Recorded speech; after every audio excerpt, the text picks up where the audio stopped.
Hello everyone. Let us go for our today's topic, classification of colloids. Here colloids are classified into three different categories. The first category is classification based on physical state of dispersed phase and dispersion medium. As we have discussed earlier, that like solutions in which one of the component is a solute and the other is a solvent. Similarly, in case of colloids or in case of sols, the solute is known as dispersed phase and the solvent is called dispersion medium. Clear? So dispersed phase and dispersion medium, like solute and solvent, they also exist in three different physical states: solid, liquid and gas. Clear? So based on that, colloids are classified into 8 different types. So for that you are given one table in your textbook, so that table you have to remember. In case of solutions, we have studied 9 different types of solutions, in which we had also discussed one type in which the solute and solvent both are in gaseous state. But here in case of colloid, gas type of colloid or sol is not possible, because gas mixes well with the other gas, so they diffuse well with each other, and that's why colloidal particles cannot be formed, and so this ninth type of colloid does not exist. Clear? So they don't form gas, and gas will not form colloidal sol or only sol. So there are only 8 types. So for that you will have to refer the table which is given in your textbook. So you will be remembering only the type and the examples on the which are given in that table. Clear? So from that you can be asked MCQs types of question. But apart from that, in this first classification, we will discuss some important points. The first one is whipped cream. So whipped cream is also known as a foam. This is given in the table. It is a colloidal sol in which gas is dispersed in a liquid. Means gas is a dispersed phase and liquid is a dispersion medium. Another is biological fluids which are present in our body. So these biological fluids are also colloids, in which the protein, nucleic acid, this type of solid material is dissolved, or it is present in a fluid or in the liquid which is present inside the cell. Clear? So it is solid, liquid, sol. Then most common sols or most common colloids are the sols, in which solid is dispersed in liquid. Another is gel, in which liquid is dispersed in solid, and the third one is emulsion, in which liquid is dispersed in liquid. So in this chapter we will discuss sols and emulsions. Clear? So you have to remember the table which is given under this topic, and some of these important points which are also given in a paragraph after that table. So you have to remember that. Another important thing is, in colloidal sol, if the dispersion medium is water, then it is known as aquasol or hydrosol. Clear? If it is some other liquid, clear, then it is called for example, if it is the alcohol, then it is called alkosol. Clear? So that way you have to remember this topic. Now the second type of classification, which is generally asked in 2 marks question, like differentiate between or write a note on. So for that, the classification is based on nature of interaction between dispersed phase and dispersion medium. Clear?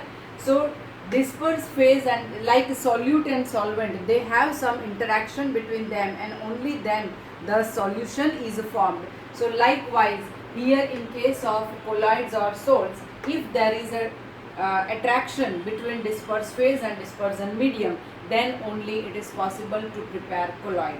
Clear? So based on the interaction, colloids are classified into 2 types. One is lyophilic, the other is lyophobic. Here again, if the dispersion medium is water, then it will be hydrophilic and hydrophobic. Clear? So lyophilic, philic means attraction, electrophilic, attraction for electron, nucleophilic, attraction for nucleus.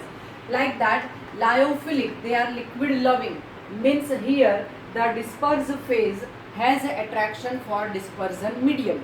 Clear? So they are called lyophilic. So they are liquid loving salts, means they can be easily prepared just by mixing dispersed phase into the medium. Clear? Into the suitable medium, it can be easily prepared. Here I have written they are reversible. Reversible in the sense, from the sole of lyophilic type, if the dispersion medium is removed, suppose by evaporation, clear, then there will be only dispersed phase left. But in that dispersed phase, again the dispersion medium, if it is added, clear, just by shaking or heating, then we will again obtain the lyophilic salt. So they can be easily prepared. Once the dispersion medium is removed, or it has gone by evaporation, then again by mixing the dispersion medium, this salt can be easily prepared, and that is why they are called reversible salts. They are stable. Stable in the sense that they cannot, or they don't get coagulated or precipitated. Clear? They remain as it is for a long time, and so they are called stable salts. Clear? Example: gum, gelatin, starch, rubber, etc. When they are mixed with suitable liquid, that is suitable dispersion medium, then lyophilic type colloid can be prepared. Here the most common example that we can have in our homes also, and that is starch. We get revived starch powder, clear, in a small bag. Now when you have to apply starch to your clothes, then you dissolve some quantity of that starch powder, that revived powder, in water. Clear? In a bucket full of water, when you add 1 to 2 spoon of that revived powder as per the requirement, and if you stir it well, then the colloidal salt is prepared, which is a lyophilic salt. If you take small amount of that salt in the glass vessel, then you can easily see the starch particles, which are solid particles, they are dispersed, they are scattered. Clear? They are suspended in water. So it is a very easy example of the lyophilic salt. Clear? So another type is lyophobic. Phobic means repulsion. Clear? Phobic means fear. Clear? We generally use the word phobia. So phobia means fear. So here lyophobic means they are liquid hating, they are liquid repelling salts. Clear? Means the dispersed phase doesn't have attraction for dispersion medium, and that is why they require some special techniques for their preparation. Clear? In the next lecture we will discuss the preparation of lyophobic salts, in which we are going to discuss some 2-3 important techniques.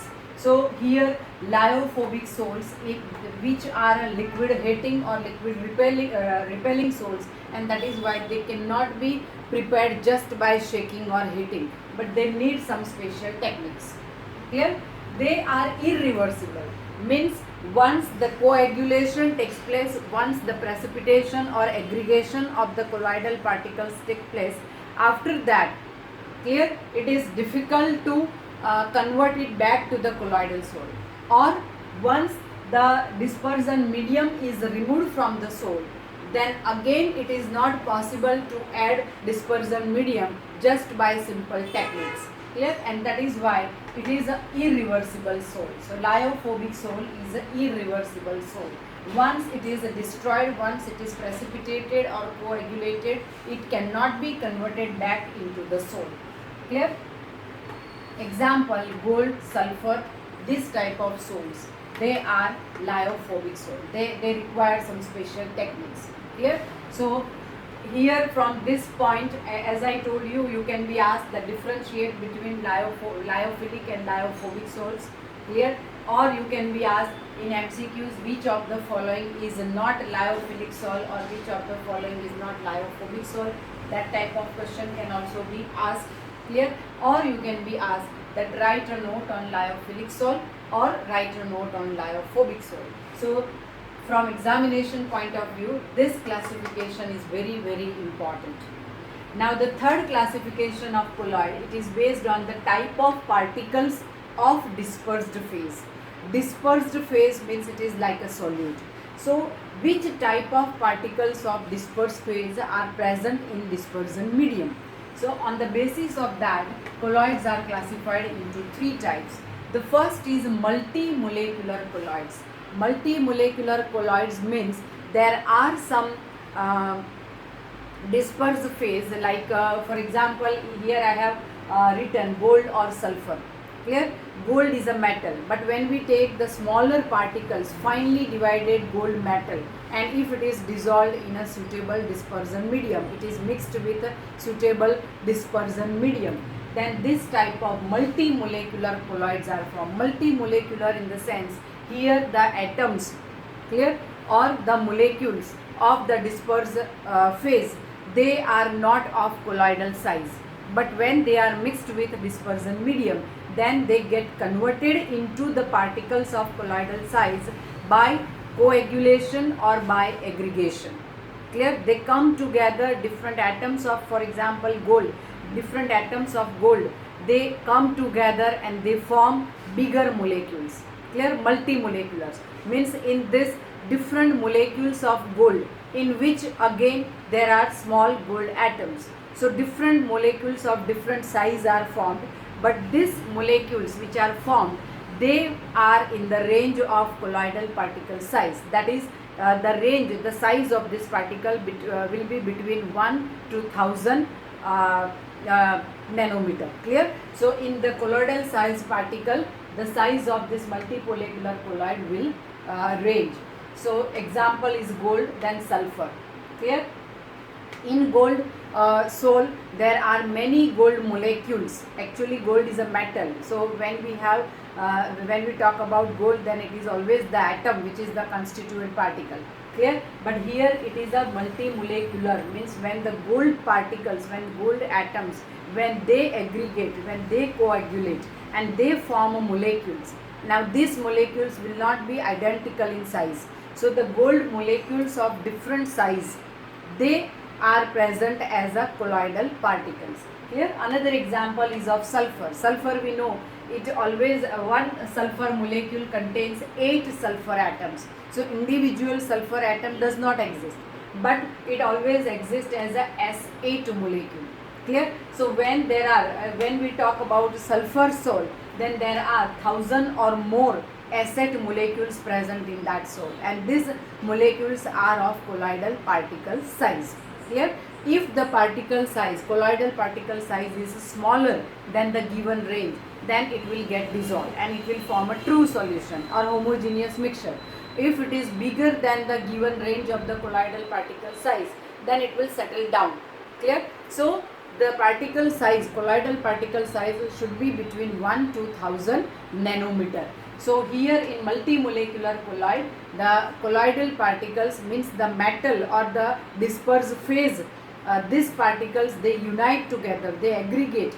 Clear? And these atoms aggregate or unite and they are converted into the molecules. Now these molecules are of colloidal particle size. Second is macromolecular colloids. Macro means big. So macromolecular colloids.